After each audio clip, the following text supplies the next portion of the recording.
A primeira prática que nós vamos fazer é a prática de geofísica. E nós estamos concentrando alguns aspectos da geofísica.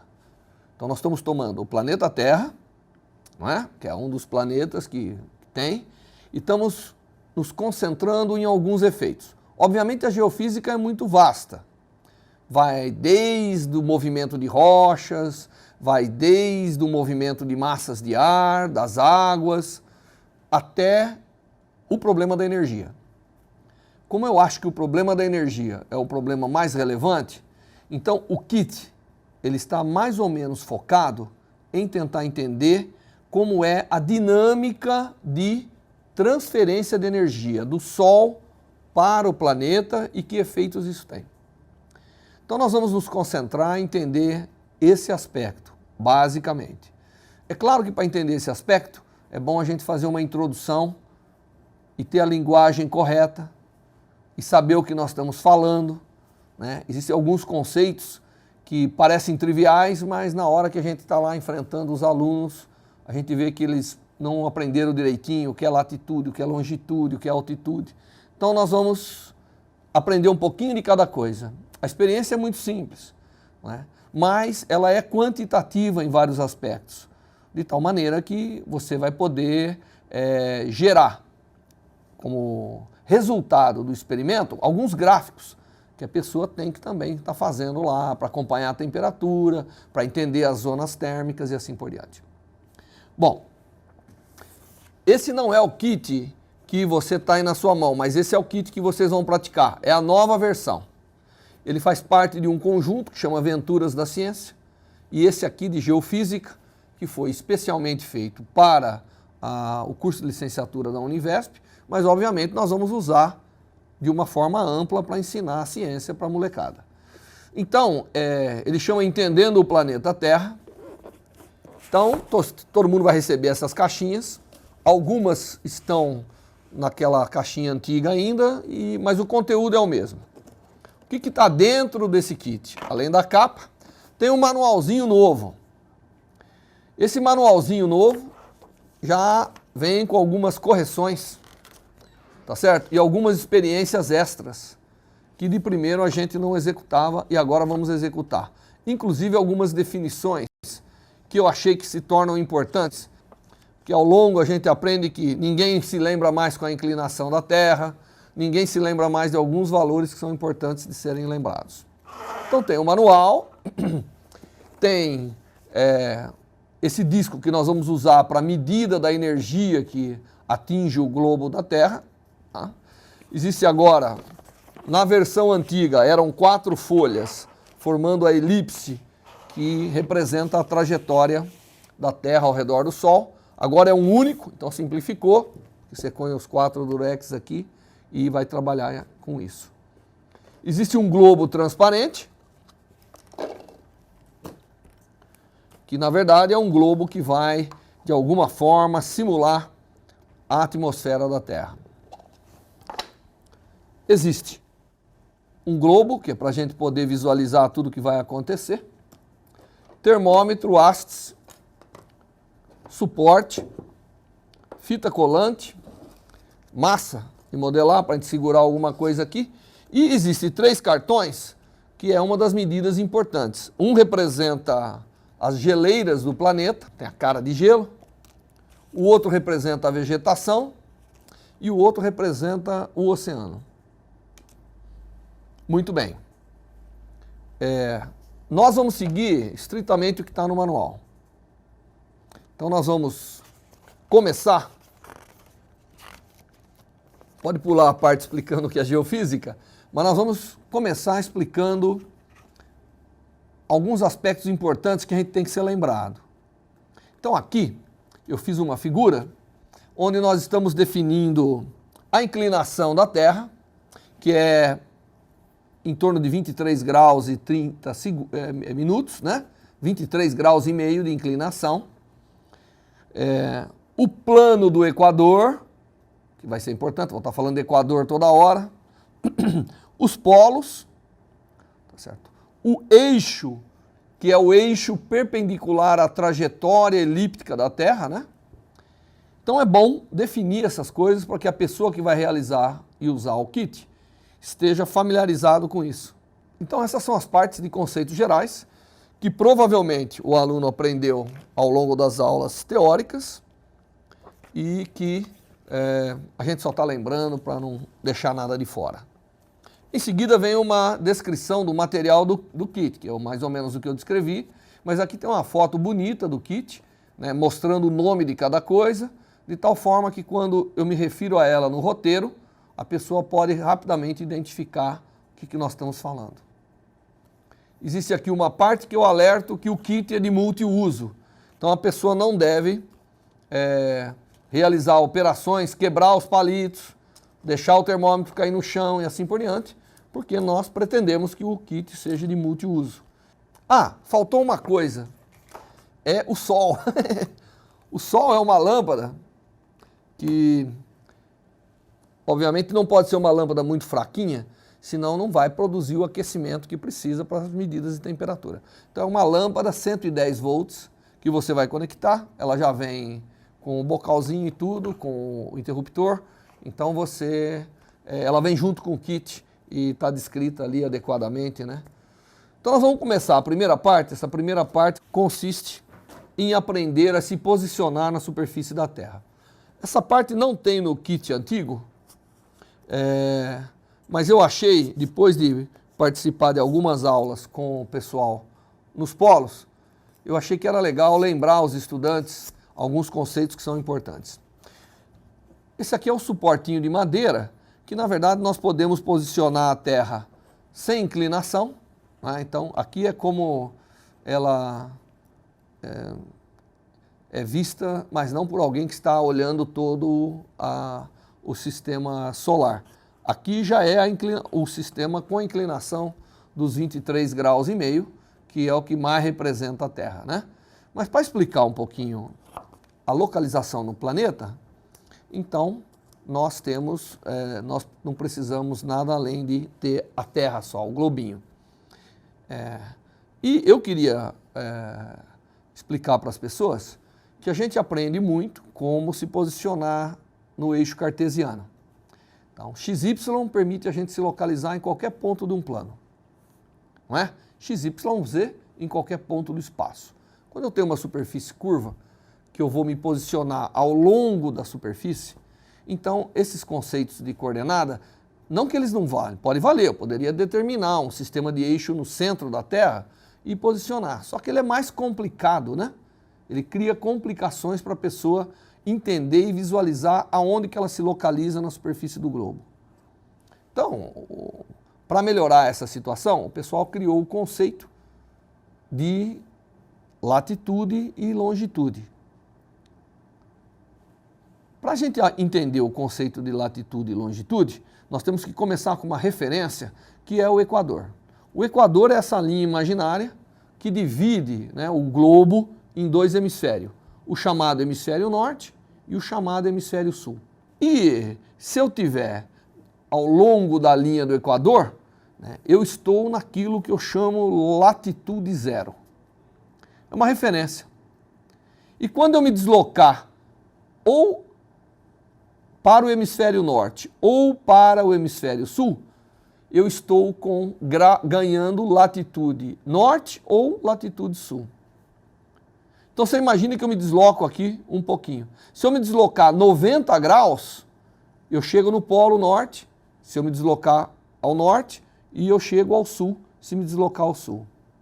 O que a gente faz é dividir, criar círculos, né, que são concêntricos com o Equador, mas deslocados ou ao norte ou ao sul. Então eu divido aqui, né, em círculos, e quando eu caminho ao norte, eu posso me localizar num desses círculos, que é uma latitude, né, em qualquer ponto ao redor do globo, em 360 graus. Então, as linhas que são, vamos dizer, paralelas ao Equador, constituem as chamadas, os graus de latitude, tá certo? Então, eu me deslocar aqui, se eu falar assim, eu me desloquei 30 graus ao norte, Então eu desloco 30 graus ao norte, obviamente que eu posso estar em qualquer posição de um círculo que você está vendo imaginário desenhado pelo meu dedo. Esse seria a latitude 30 graus norte. Tá certo? Claro que ela não é suficiente. Da mesma maneira, eu posso me deslocar ao sul 30 graus e eu posso estar em qualquer ponto desse círculo desenhado pelo meu dedo, né? Que eu estarei a 30 graus de latitude sul.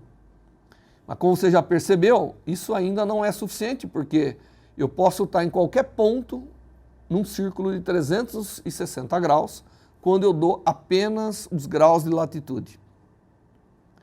Para melhorar isso, o pessoal falou, bom, além da latitude, a latitude então, só revisando, é uma grandeza que mede o quanto eu me desloquei em relação ao Equador. Tá certo? Isso é latitude. E não é suficiente para a gente posicionar um ponto sobre o globo da Terra. Então, eles criaram o conceito de linhas de meridiano. Porque agora eu me desloco ao norte ou ao sul, um determinado número de graus, e a medida tanto da latitude quanto da longitude, que é que eu vou criar o conceito agora, pelos meridianos, é feito em graus. Então, tantos graus norte significa que você desloca um ângulo na superfície daquele valor. A maior latitude é qual, então? 90 graus. Eu não posso ter uma latitude maior do que 90 graus, certo?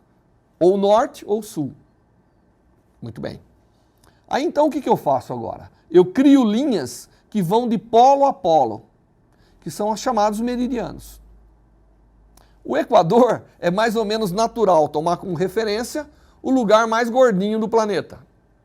Então, isso fica a linha do Equador, que é essa linha vermelha que você está vendo. Para as linhas que saem de um polo e vai a outro, que são os meridianos, eu, na verdade, não tenho nenhuma referência natural. Então, os ingleses, que foram os primeiros a atuar nisso, falaram, não, vamos pegar aqui a linha que sai do polo norte e vai ao polo sul, criando um meridiano, que são essas linhas que você está vendo aqui, que, na verdade, faz parte da colagem do próprio adesivo do globo. Nós vamos chamar esse de meridiano zero, aquele que passa pela cidade de Londres, né? Na verdade, no observatório de Greenwich. Então, eles criaram uma referência e todo mundo adotou. Então, se você pegar aqui, vamos localizar aqui Inglaterra. Então, a Inglaterra está aqui, né? Aqui em cima da Europa. O meridiano que sai, passa por Londres, é o chamado meridiano zero. E agora eu vou fazer o seguinte, eu vou fatiar, vou desenhar meridianos, que são essas linhas que passam, né, desde um polo até outro, e vou dividir de 15 em 15 graus. Cada um desses é um meridiano. Então, quando eu ando de um meridiano a outro na superfície do planeta, que eu estou me deslocando agora ao longo de uma latitude, eu ando 15 graus para cada meridiano referência. Tá certo? E zero é esse que passa de Londres, que é o chamado meridiano zero. E aí eu me desloco. Então eu tomo uma certa latitude, vamos fazer aqui, ó. Eu tomo uma certa latitude, aí eu venho e me desloco tomando uma longitude. Dando a latitude e a longitude, eu posso me posicionar em qualquer ponto do globo. A latitude é norte e sul e a longitude leste-oeste, certo? Olhando o globo aqui, norte, sul, leste, oeste. Você está vendo o oposto aí porque eu estou fazendo a referência, como que você vai ver aqui. E aí então a gente se desloca. A partir do meridiano zero, eu posso me deslocar 180 graus leste ou 180 graus oeste. Então, quanto que é a maior longitude que eu posso ter? Não vai falar em longitude de 360 graus oeste. Você tem que falar de 0 a 180. E aí você tem que falar a latitude norte-sul e a longitude leste-oeste. Com essas duas grandezas, você se posiciona em qualquer lugar do globo. Então, a prática consiste no seguinte. Primeiro, tornar esse conceito familiarizado para o estudante. Ou, desculpe, É para o estudante que vai ser professor depois. Parece incrível, mas eu pergunto para alunos e eles não lembram mais o que é latitude e longitude. Teria também a altitude, que é o quanto eu me afasto do centro aqui. Mas esse aí é menos importante para a maioria das coisas que a gente vai fazer. Bom, então a primeira parte da prática, se você olhar, é ficar familiarizado com latitude e longitude e depois ficar familiarizado com a projeção do planeta no plano, que é esse mapa aqui. Então, lá no manualzinho tem a projeção disso. Alguém abriu esse planeta aqui, a superfície, e colocou no papel, mantendo as latitudes, que são as linhas que cortam horizontalmente a figura, e mantendo as longitudes, que são as linhas que cortam verticalmente.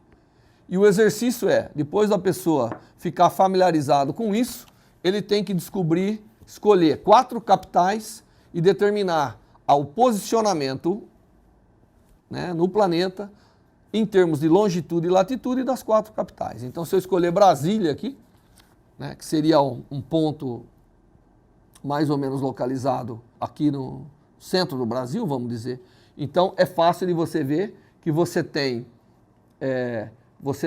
latitude sul, mais ou menos, vamos dizer aí, de 15 a 25 graus, né, de latitude sul. E de longitude, seria a longitude oeste. Aliás, eu adicionei aqui, né? Eu adicionei oeste e leste e tal, para ficar mais fácil.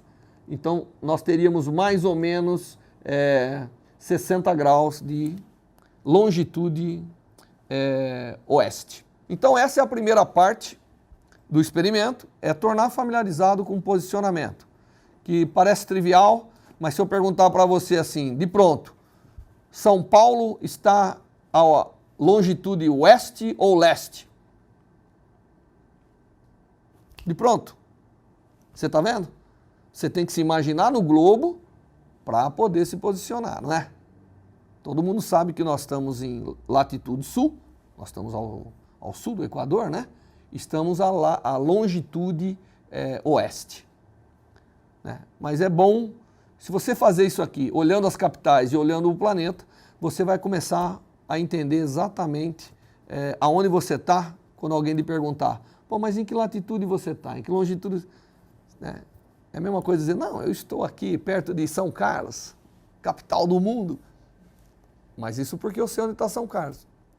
Então, essa primeira prática, ela cumpre uma deficiência que eu notei quando a gente dava aquela primeira aula presencial. Então, eu resolvi incluir no kit. Bom, então agora nós vamos começar a segunda parte do experimento. Então, nós vamos colar aqui a elipse. Eu sei que você vai dizer que essa elipse é uma elipse que não parece muito elipse, mas eu vou dizer que parece elipse. Muito bem, então a gente cola com a fita colante, tá certo? E agora, essa segunda experiência diz respeito a dia e noite. Então nós temos que realizar um experimento para a pessoa ir se convencendo com dia e noite. E nós vamos agora, essa parte é nova, nós vamos introduzir o conceito de meio-dia. Como que a gente mede o meio-dia? Então a pessoa vai ter que se imaginar aqui no referencial da Terra para poder ver o ponto onde o Sol é mais alto, não importa onde ele esteja, aquele é o momento do meio-dia. E eu quero, de alguma maneira, que a gente procure fazer os alunos imaginarem que isso é verdade. Bom, o conceito de dia e noite, obviamente é simples, todo mundo sabe, eu sei que todo mundo sabe.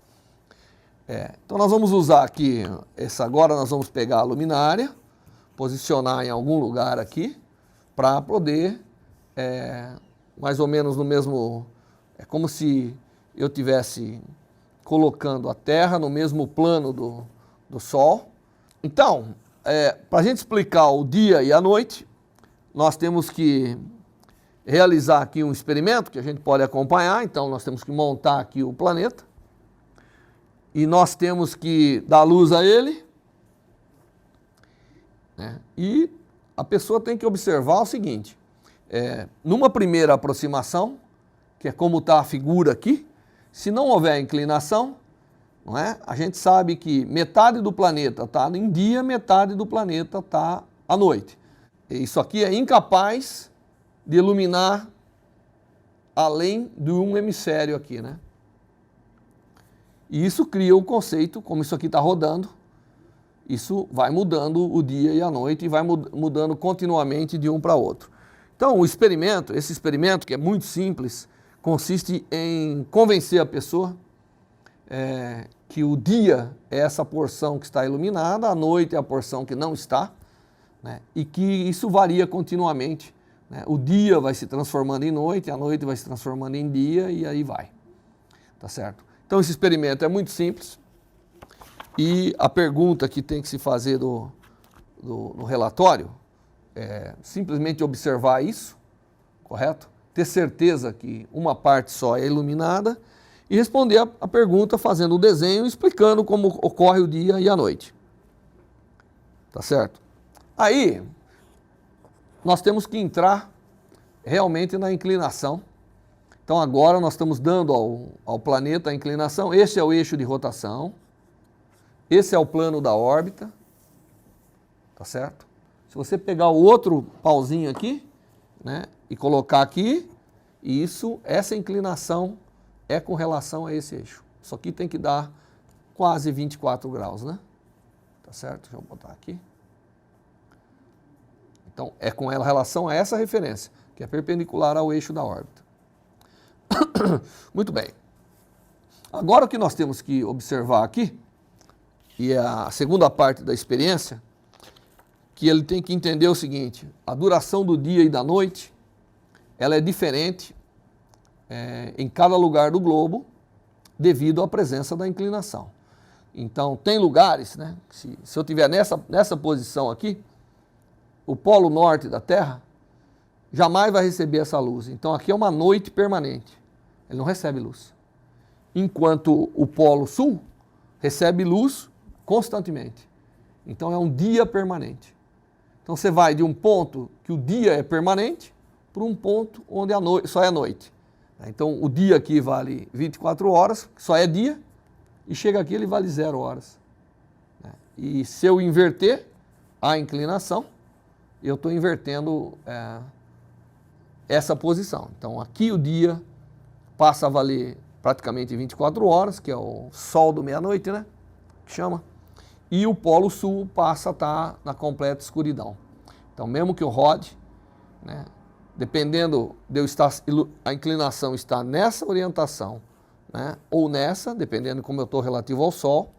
Como a gente vai ver já, na verdade, o que eu estou fazendo é manter a inclinação, mas ir ao redor do Sol. Então, eu passo por essas duas situações. Então, a parte do roteiro, ela pede para a pessoa observar que, de fato, cada parte do planeta, devido à inclinação, tem uma duração diferente. Aí você tem como guia responder as seguintes perguntas. Qual a porção do globo que está no período do dia e qual está no período da noite? Em que parte do globo, ao redor do eixo, o dia é mais longo e em que parte o dia é mais curto? Obviamente, se você fizer essa pergunta quando a Terra não tem inclinação, o eixo dela não está inclinado, então isso não faz sentido. Todo mundo tem a mesma duração. Mas devido à inclinação, aí partes vão ter duração diferente. E eu me lembro que quando eu acompanhei a primeira prática, o que eu mostrei é que, bom, nessa situação, isso aqui é dia sempre, isso aqui é noite sempre. E vice-versa, né? Se eu, de alguma maneira, inverter, colocar aqui, aí vai ser o contrário. Isso é dia sempre, isso é noite sempre. Então você vai de noite permanente para dia permanente, e como você está andando continuamente sobre a Terra, obviamente, aonde era sempre dia e aonde era sempre noite, então aqui as noites serão mais longas à medida que eu desloco do Polo Sul para o Polo Norte, nessa situação. Tá certo? Quer dizer, é uma experiência realmente bastante conceitual. Agora vem uma parte nova aí. Nós vamos colocar, você pode colocar a Terra numa posição que você queira aqui. A gente nem começou a usar ainda a trajetória elíptica aqui. Isso vem na próxima prática aqui. Mas aqui o que eu quero que você faça é imaginar que você é um observador localizado na superfície da Terra. né? E existe uma rotação que vai acontecer. E eu quero que você, então, imagine como você está vendo o Sol passar sobre você agora. Uma das maneiras que eu achei de fazer isso é colocar um alfinete perpendicular à superfície, e você pode colocar esse alfinete aonde você quiser. Então você é o observador e você tente acompanhar, né, a posição relativa do Sol com relação ao alfinete. E você vai ver então o famoso traçado do Sol à medida que o dia percorre a sua duração. O que você tem que observar, e isso depende de um exercício de reflexão, que agora você tem que se imaginar ali dentro. Então eu estou ali dentro e estou olhando, à medida que eu rodo, o Sol está fazendo uma trajetória. O que eu quero é que você imagine essa trajetória que a gente vê no dia a dia. E mais do que isso, né, a definição do meio-dia é o ponto de maior trajetória mais alta no céu do Sol. Essa é a definição de meio-dia. Aí eu gostaria que você se imaginasse percorrendo o meridiano e verificasse que, para qualquer posição que eu me encontre no meridiano, a posição do Sol vai estar no seu mais alto no mesmo instante, na mesma posição de rotação da Terra. É por isso que cada meridiano corresponde a uma determinada hora ao redor de todo o planeta. Então, o meio-dia é igual para todo o meridiano, desde o polo norte até o polo sul. Então, o exercício tem que ser feito. Eu coloquei aqui uma figura para ajudar, não é? E essa figura aqui tem aqui umas flechinhas que é para simbolizar você olhando. Então, se você colocar um alfinete, então a cabecinha do alfinete é você olhando para o Sol. Então você vai virando e traçando a linha que você está enxergando, né? Lembrando que quando você chegar aqui, o Sol está realmente já está no pôr do Sol. E quando você estiver aqui, no outro lado, é o nascer do Sol. E aí você vai poder ver que à medida que você roda o planeta, você tendo fixo, você veria exatamente a trajetória que a gente vê, que está também representada aqui, né? Mostrando que o Sol nasce sempre do leste e vem para o oeste e assim por diante. Tá ok? Está aqui na trajetória para ajudar. Agora, essa é uma prática que o globo, o Sol, ele só ajuda você a mentalizar. Claro que eu acho que lá fora é muito mais fácil você ir olhar a trajetória do Sol. Mas o que eu quero é exatamente esse exercício, que a pessoa entenda o que é que está acontecendo. Que é o óbvio, que você está, né, que você está realmente num planeta que tem esse eixo de rotação inclinado e, portanto, você vê essa trajetória. O que muda de uma latitude para outra é quão mais alto o Sol chega ao meio-dia. Tá certo? Mas sempre ao meio-dia ele atinge, ele pode ter uma trajetória muito pouco acentuada, se você estiver bem próximo do polo. Se você estiver bem próximo do Equador, ela é mais acentuada, tá certo? Quase chegando na sua cabeça ao meio-dia. Mas é isso que eu quero que a pessoa imagine, né? Que ela é um referencial que está rodando e, portanto, ela vê essa trajetória e ajuda muito você determinar o meio-dia se você perder o seu relógio. Porque basta você acompanhar e ver a hora que o Sol chegar no ponto que eu tenho que olhar mais para cima, é o ponto do meio-dia. Essa é uma prática que, como eu disse, envolve ver o dia e a noite, é o trivial, ver que a duração do dia e da noite é diferente em cada ponto do planeta também é relativamente trivial, mas imaginar a trajetória no Sol, que um referencial veio aqui, é uma parte nova que eu adicionei, que eu acho que é um exercício bacana para o estudante fazer. E o que ele tem que fazer é desenhar como ele acha que estaria vendo isso, né? Se ele se imaginar o olhinho aqui, ele vai ver exatamente isso que eu falei. Isso conclui a segunda prática. E a pergunta que tem que ser respondida além daquelas que eu já falei, a medida do meio-dia, o meio-dia em qualquer ponto da Terra é definido como o momento do dia onde o Sol está mais alto no céu. Mostre e convença a você mesmo, se convença, né, que baseado nisto, a hora ao longo de um meridiano é sempre constante. tá certo?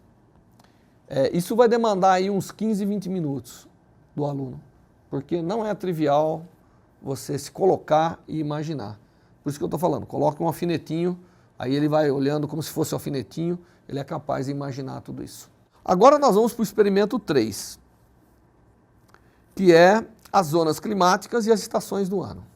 Aqui sim, nós temos que fazer uso da trajetória elíptica, então o papel que está aqui simboliza uma trajetória, obviamente que não está em escala, né, não dá para fazer exatamente nas escalas, mas está próximo, então você tem que posicionar aqui o Sol próximo de um dos focos da elipse, fixar aqui. É importante a gente saber que o eixo de rotação, ele praticamente não altera a sua direção relativa. Então, se eu comecei aqui, é bom eu terminar sempre aqui. E nós vamos fazer, o planeta está rodando em cada posição aqui, né, à medida que ele vai fazendo o movimento de translação. E a primeira coisa que eu tenho que fazer é entender que indo de uma parte da trajetória para outra parte da trajetória, eu uma hora estou iluminando mais um hemisfério, outra hora estou iluminando mais o outro hemisfério. Então, se eu estiver aqui, por exemplo, obviamente, mais luz está chegando no hemisfério sul. Se eu estiver nessa parte aqui, mais luz está chegando no hemisfério norte. E eu passo por situações intermediárias à medida que eu venho de uma situação para outra. Então, o que o roteiro pede para fazer é acompanhar o movimento de translação da Terra e verificar esses fatos que dão origem às chamadas estações da Terra, né, as estações climáticas. Então, isso é basicamente o que tem que ser feito aqui. E aí depois a gente pede, para curiosidade, elimine a inclinação do eixo de rotação da Terra e faça de novo. O que você encontra? Será que existiriam as estações se não houvesse a inclinação do globo? Obviamente que não, mas é bom a pessoa ver que aqui, tanto faz aqui quanto aqui, tudo tem a mesma duração, então, e tudo recebe quantidades de energias parecidas, então não existiria essa diferenciação entre a quantidade de energia ou de luminosidade que chega no hemisfério norte ou que chega no hemisfério sul. Então essa é a primeira parte da prática 3, é estudar essas variações que acontecem durante a translação da Terra. Até agora a gente olhou o que acontecia com a rotação. Então agora nós começamos a ver o que acontece com a translação da Terra. Tá certo? Agora, a segunda parte dessa prática, bom, aí fazendo esse estudo da translação, você tem que responder a pergunta número 6, explique baseado no experimento como ocorrem as estações do ano, né? Então, a pessoa tem que entender como ocorrem as estações do ano, por que é mais frio num hemisfério do que o outro, né? Por que o inverno e o verão ocorrem em hemisférios e não em outras partes do planeta. Ela é dividido, né, nos hemisférios. Então, para isso serve essa prática. Agora, a gente queria realmente medir a quantidade de energia que chega desde o Equador até os polos. E como que a gente vai fazer isso? Para fazer isso, né, eu criei aqui um cartão. Aí eu vou precisar de uma folha de papel, nós temos uma folha branca.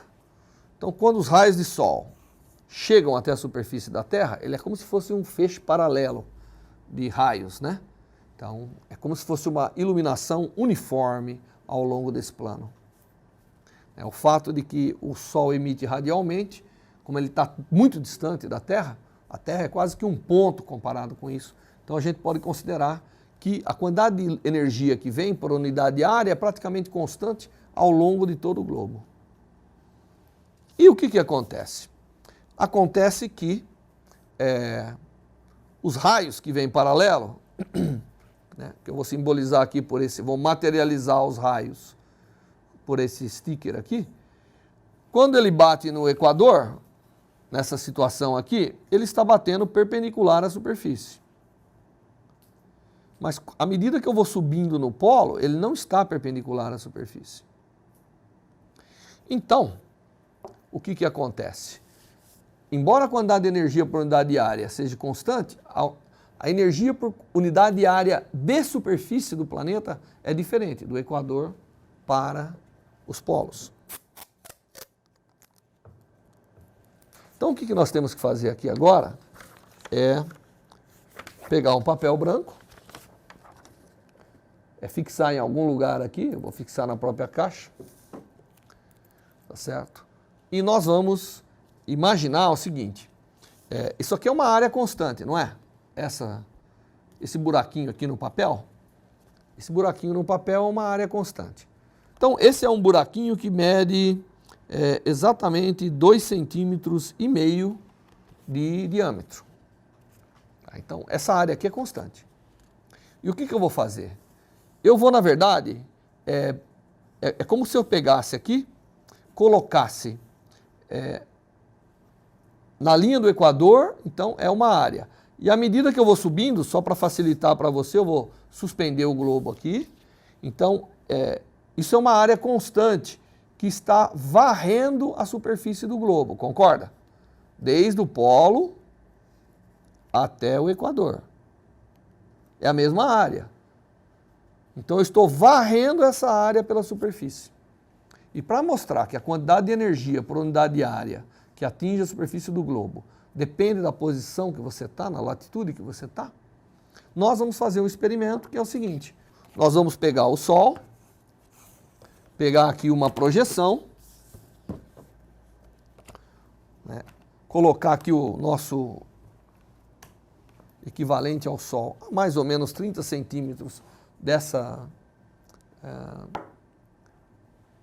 superfície aqui. Você vê que a projeção da área no anteparo obviamente, um círculo, né? E esse círculo, a área dele é exatamente como eu tenho aqui a quantidade de energia por unidade de área que eu estou considerando constante. Então, a área projetada, ela é uma medida da quantidade de energia. E como eu não posso varrer sobre o globo e medir, o que eu vou fazer? Eu vou inclinar o cartão medindo aqui a área. Então, o que vai acontecer? À medida que eu inclino o cartão, eu vou passando de um círculo para uma elipse, e essa elipse vai se deformando mais e mais, está vendo a projeção? Se você pegar aqui, então aqui seria equivalente ao estar no Equador, né? Então, eu estou tangente com uma área projetada em cima do Equador. Aí eu venho aqui e meço. Inicialmente eu tenho um círculo, portanto, a área é πr². À medida que eu vou inclinando, eu tenho uma elipse que eu só tenho que medir o eixo maior e o eixo menor, e a área vai ser π vezes o eixo maior vezes o eixo menor.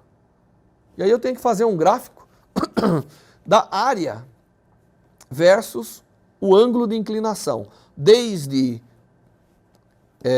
tangente ao Equador até tangente ao polo. Obviamente que a hora que eu chegar aqui, a área é zero, né? Quando eu dar uma inclinadinha, eu tenho uma área pequenininha. Então, a medida dessa área projetada, que você, para poder auxiliar, porque às vezes é difícil para o aluno manter a posição aqui, você pode pegar isso aqui, colocar um pedacinho de durex, fixando aqui, e aí você vai torcendo o cartão, medindo. Um único aluno, com uma única régua, mede os eixos como função desse ângulo. Você não precisa fazer um monte de medida de ângulos. Aqui é 0 graus, significa estou na superfície do Equador. Aqui é 90 graus, significa estou no polo. Aí eu faço duas medidas, uma a 30 graus, uma a 60 graus e uma a 90 graus. Eu tiro 4 pontos. 4 pontos, a área vai do círculo, que é a maior área, até 0, que é a menor área. Isso dá uma curva. Eu tenho que plotar a área versus a latitude aí. A latitude 0 é o Equador. A latitude 30 graus, 60 graus, 90 graus é o polo. E aí você vai ver que a área vai de um máximo e vem para um mínimo. Essa curva é exatamente a curva que mostra a variação da quantidade de energia do Sol que atinge desde o Equador até o polo. Porque o que nós estamos fazendo aqui é calculando o fluxo de energia pela superfície. Então eu posso imaginar isso aqui como sendo um elemento de área na superfície do planeta. Então isso aqui seria a reta normal. E o que eu estou fazendo? Eu estou pegando o fluxo que vem e projetando diferentemente, que é o produto escalar, né, do fluxo de energia pelo elemento de área. É por isso que 90 graus dá zero, porque o produto escalar de dois vetores a 90 graus dá zero. E quando eles estão assim é paralelo, então é onde dá o máximo. Então, na verdade, é uma projeção do fluxo de energia, que é um campo, né, como se fosse uma radiação, né, posso associar um vetor, que é o chamado vetor de Poynter, que determina o fluxo de energia eletromagnética, com a área. Então, na verdade, é isso que a gente está fazendo. Só que para evitar confusão, ficar falando em produto escalar, eu acho que o aluno pode entender que o que eu estou fazendo, estou projetando a mesma área em diferentes pontos da superfície. E quanto de luz passa, seria quanto de luz dentro daquela área vai atingir, que é o que eu meço pela projeção, né, pelo claro, pela quantidade de luz que passa no buraquinho aqui na projeção. Acho que fica mais intuitivo, não fica? Dessa forma. Então é por isso que a gente fez dessa forma. E esse gráfico é quantitativo e a quantidade de energia acaba sendo praticamente proporcional à quantidade de variação de temperatura, né, o que dá origem às chamadas zonas térmicas do planeta. Então, indo do Equador para cima e para baixo, eu passo por zonas térmicas, que vocês sabem muito bem, que é a zona equatorial, depois vem o clima o tropical, subtropical, temperado, não é isso? E polar. Então isso acaba sendo praticamente quantitativo mesmo, né? Então aí o cara começa a entender por que o gelo do polo não derrete simplesmente pela incidência de raio de sol, porque a quantidade que chega lá é muito pequena, né? E ele começa a entender, porque mesmo tendo um dia que dura muito, a quantidade de energia ainda é pequena. Você pode ir lá no verão no polo, tá frio que o diabo, né? Embora tenha sol toda hora. Agora, a última prática que a gente sugere aqui é sobre a absorção de luz, né? Aí então, agora nós temos que lançar mão, não apenas do globo, mas também do globozinho transparente. Aqui nós temos duas buchinhas de plástico, que é para você realmente poder colocar aqui, né? Para realmente mostrar que, apesar da superfície do planeta estar ali dentro, existe ao seu redor uma camada transparente, praticamente, a luz visível, né? Que é a atmosfera. Então isso aqui está de alguma forma simbolizando a atmosfera. E a atmosfera é um elemento importante porque ele vai fazer um balanço térmico de quando eu iluminar aqui o planeta. Então, quando eu ilumino o planeta, obviamente, né, aqui nós vamos colocar dessa forma, isso aqui continua rodando, então continuo tendo dia e noite, tudo isso, e eu tenho essa atmosfera.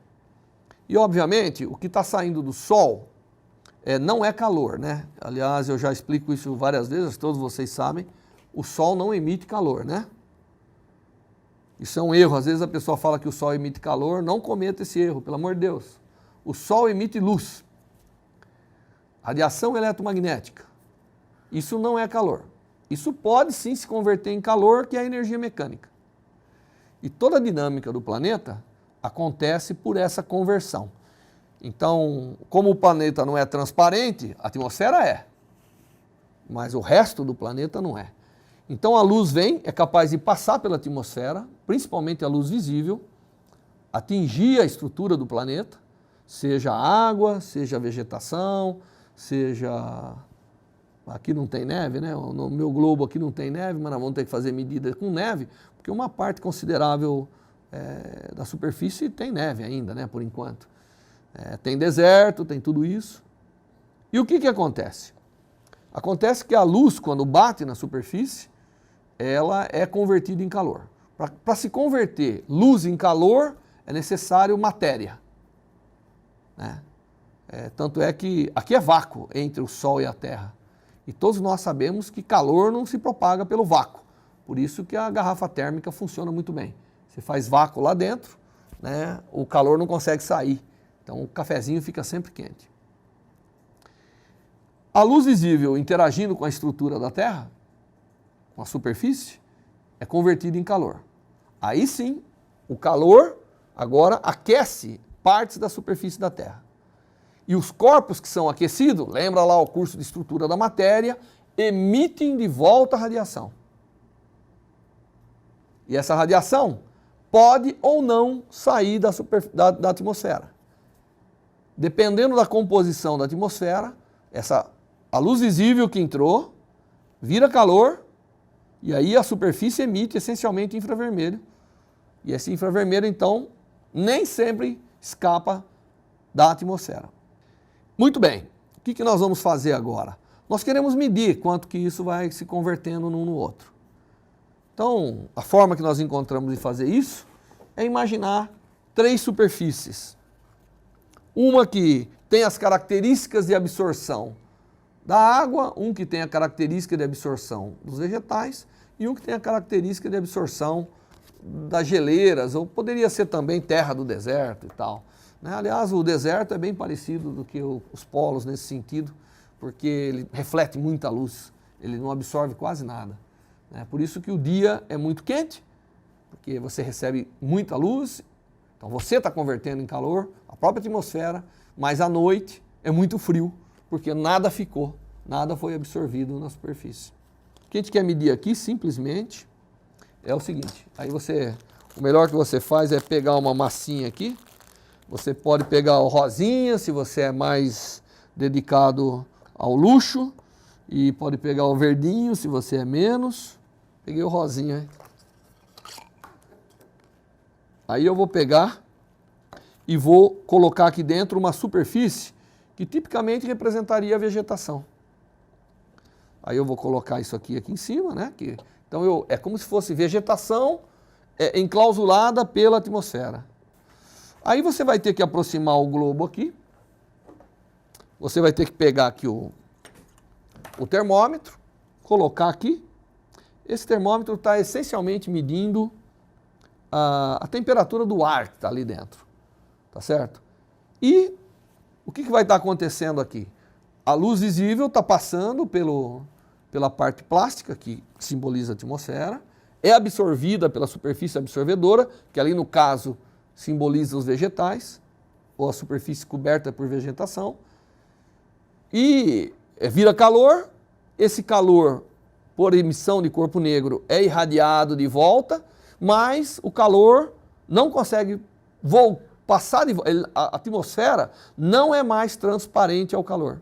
Então ele vai se acumulando e a temperatura começa a subir. Devagarzinho, mas vai subindo.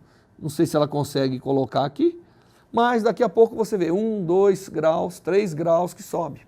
E aí então a ideia do experimento é medir, né, durante um certo tempo, que eu me lembro que eu fiz experimento completo, demorava mais ou menos 20 minutos, é um experimento mais longo esse, porque você tem que esperar. Então o que eu sugiro fazer? Pega um grupo de estudantes, manda medir a variação da temperatura, desde que esteja tudo posicionado igualzinho, porque se um botar a lâmpada aqui e outro botar lá, vai dar tudo diferente. Então você fala, ó, posiciona mais ou menos a tantos centímetros, um mede o equivalente à superfície dos oceanos, outro das geleiras, outro da vegetação, tá certo? E aí você faz um gráfico como função do tempo e você vai ver que realmente o oceano é aquele que contribui com a maior conversão de energia solar em energia térmica para o planeta, tá certo? E a ideia é essa, é verificar essas estruturas. A gente poderia complicar um pouco mais, fazer uma esfera que seria toda... Mas aí não daria nem como pôr o termômetro, teria que fazer medidas mais complicadas, né? Então você tem que entender que é o seguinte, aliás o plástico, ele é uma coisa interessante porque ele não deixa passar calor. Eu sei que aqui perto da lâmpada existe muita emissão de infravermelho que a minha pele converte com maior eficiência em calor, mas ele não passa pela estrutura do plástico. Então, pela estrutura do plástico está passando essencialmente a parte visível da radiação, que é absorvida e é reemitida, tá certo? Então, aqui eu já vi quase 1 grau já subindo de temperatura, né? E a ideia desse experimento é você variar as 3 superfícies, medindo a variação de temperatura. Então isso dá para o aluno mais ou menos o conceito de conversão de energia, que é essencial para a dinâmica da geofísica do planeta, né? A conversão da energia solar em calor, a sua reemissão ou a sua retenção é que dá origem a quase todos os fenômenos climáticos e naturais que a gente tem no planeta. Terminou a prática, manda o próprio aluno guardar tudo nos seus devidos lugares, para você fechar a caixa e não estar preocupado com mais nada.